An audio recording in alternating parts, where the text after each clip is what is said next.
Syederalun iring-iringan rombongan Presiden Joko Widodo sempat tersendat saat melintasi jalan di Kota Bima, Nusa Tenggara Barat. Hal ini disebabkan oleh sejumlah warga yang nekat menerobos pengawalan dan mencegat mobil Presiden. Belakangan diketahui, mereka adalah kader Partai Demokrasi Indonesia Perjuangan atau PDIP di Bima. Dalam video yang beredar, sejumlah pria tampak menerobos patwal kepresidenan. Mereka mengenakan baju merah sambil menenteng spanduk bertuliskan PDI.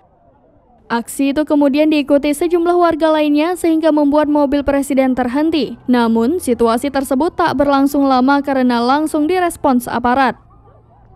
Dikutip dari Kompas.com, peristiwa ini terjadi di kawasan Wadumbolo, Kota Bima pada Rabu 28 Desember. Ketua DPC PDIP Kota Bima, Ahmad Yadiansyah membenarkan adanya aksi penghadangan mobil presiden oleh kader PDIP. Menurut Ahmad, mereka tidak ada niat jahat atau mengganggu presiden. Sebaliknya, para kader justru ingin bersua langsung dengan orang nomor 1 di Indonesia itu. Ahmad menambahkan, video yang beredar sebenarnya tidak menggambarkan secara utuh situasi yang terjadi.